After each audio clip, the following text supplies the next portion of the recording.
मैं देश को स्वच्छ भारत अभियान और अमृत मिशन के अगले चरण में प्रवेश की बहुत बहुत बधाई देता हूं। 2014 में देशवासियों ने भारत को खुले में शौच से मुक्त करने का, ओडीएफ बनाने का संकल्प लिया था। 10 करोड़ से ज्यादा शौचालयों के निर्माण के साथ देशवासियों ने ये संकल्प पूरा किया। अब स्वच्छ भारत मिशन अर्बन 2.0 का लक्ष्य है गार्बेज फ्री शहर, कचरे के ढेर से पूरी तरह मुक्त ऐसा शहर बनाना। अमृत मिशन इसमें देशवासियों की और मदद करने वाला है। शहरों में 100% लोगों की साफ पानी तक पहुंच हो, शहरों में सीवेज का बेहतरीन प्रबंधन हो, इस दिशा में हम आगे बढ़ रहे हैं। मिशन अमृत के अगले चरण में देश का लक्ष्य है सीवेज और सेप्टिक मैनेजमेंट बढ़ाना, अपने शहरों को वाटर सिक्योर सिटीज बनाना और ये सुनिश्चित करना कि हमारी नदियों में कहीं पर भी कोई गंदा नाला न गिरे। साथियों, स्वच्छ भारत अभियान और अमृत मिशन की अब तक की यात्रा वाकई हर देशवासी को गर्व से भर देने वाली है। इसमें मिशन भी है, मान भी है, मर्यादा भी है, एक देश की महत्वाकांक्षा भी है और मातृभूमि के लिए अप्रतिम प्रेम भी है। देश ने स्वच्छ भारत मिशन के माध्यम से जो हासिल किया है वो हमें आश्वस्त करता है कि हर भारतवासी अपने कर्तव्यों के लिए कितना संवेदनशील है, कितना सतर्क है। हम सफलता में और इस सफलता में भारत के हर नागरिक का योगदान है।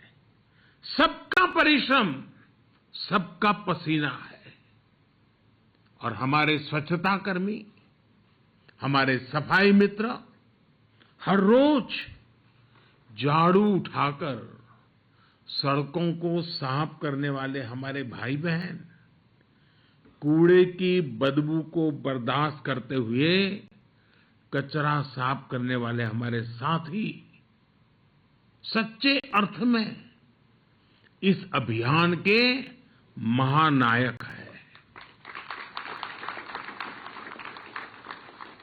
कोरोना के कठिन समय में उनके योगदान को देश ने करीब से देखा है, अनुभव किया है।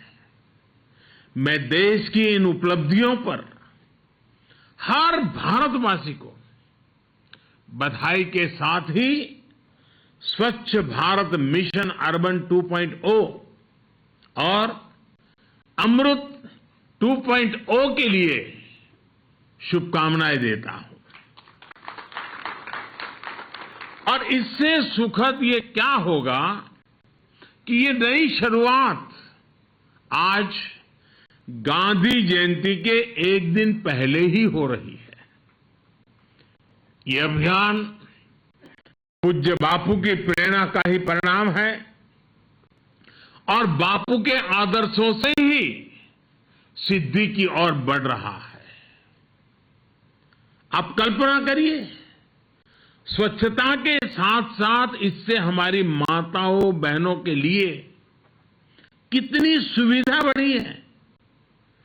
पहले ही कितनी ही महिलाएं घर से निकल नहीं पाती थी, काम पर नहीं जा पाती थी, क्योंकि बाहर टॉयलेट की सुविधा ही नहीं होती थी।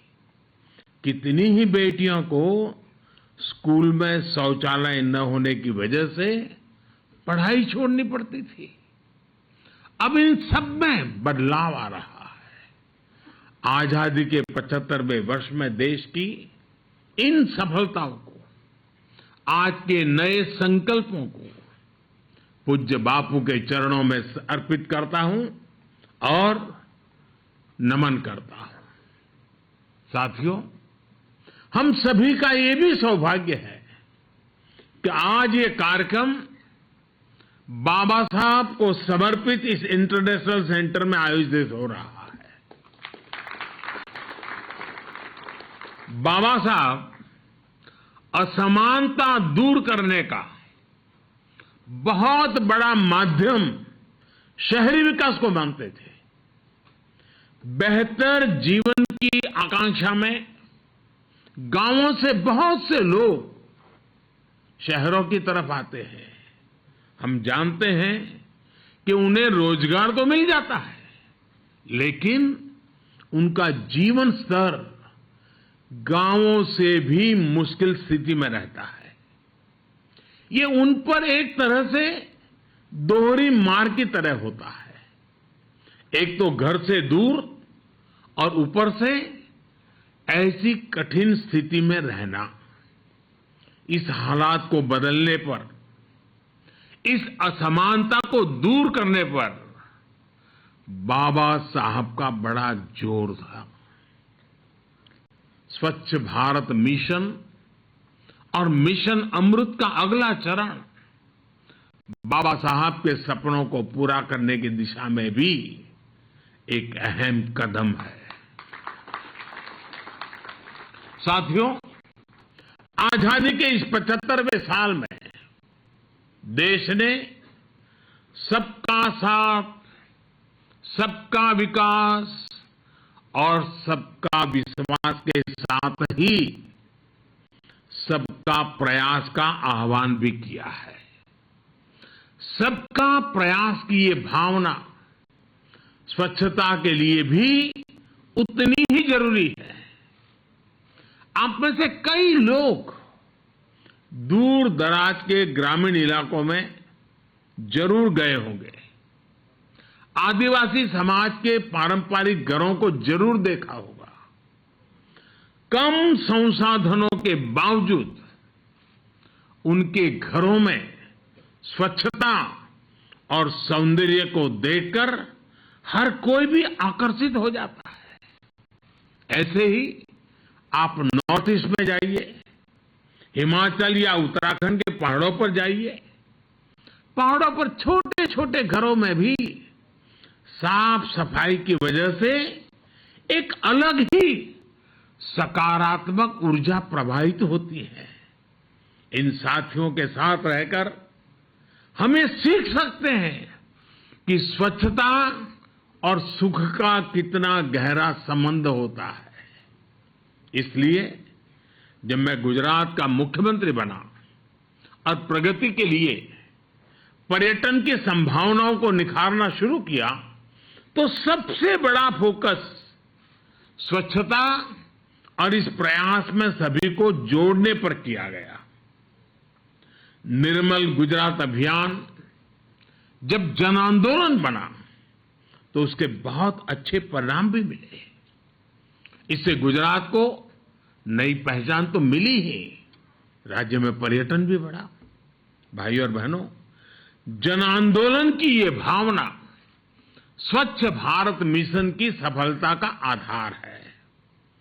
पहले शहरों में कचरा सड़कों पर होता था, गलियों में होता था, लेकिन अब घरों से न केवल वेस्ट कलेक्शन पर बल दिया जा रहा है, बल्कि वेस्ट सेग्रीगेशन पर भी जोर है।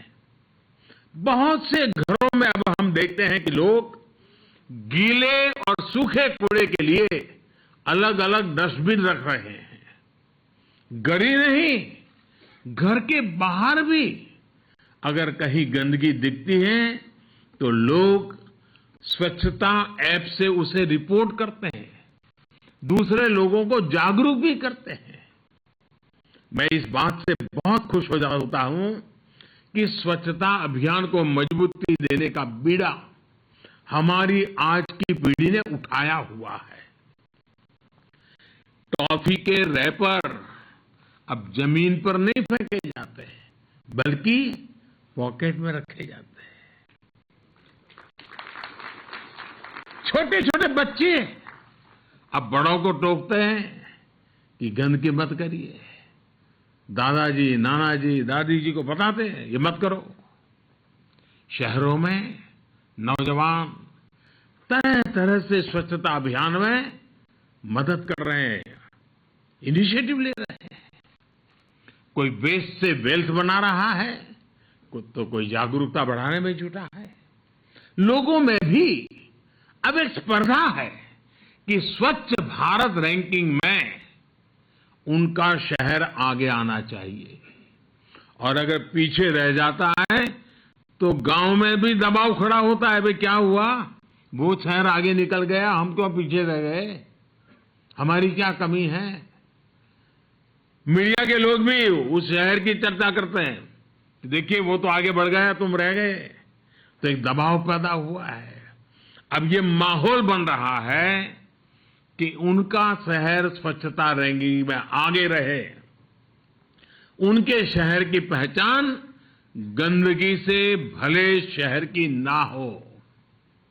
जो साथी इंदौर से जुड़े हैं या टीवी पर देख रहे होंगे, वो मेरी बात से और भी ज्यादा सहमत होंगे।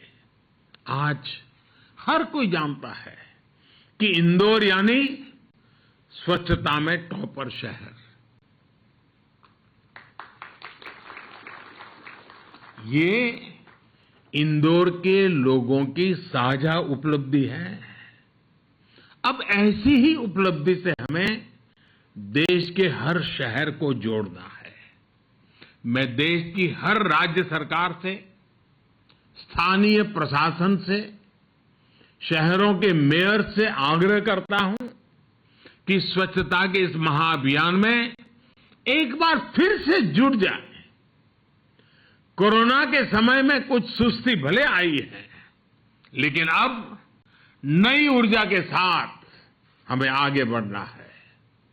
हमें ये याद रखना है कि स्वच्छता एक दिन का, एक पखवाड़े का, एक साल का या कुछ लोगों का ही काम है, ऐसा नहीं है। स्वच्छता हर किसी का, हर दिन, हर पखवाड़े, हर साल, पीढ़ी दर पीढ़ी चलने वाला महाअभियान है। अड़ी सोमवार से शुक्रवार शाम 6 बजे सिर्फ TV9 भारतवर्ष पर।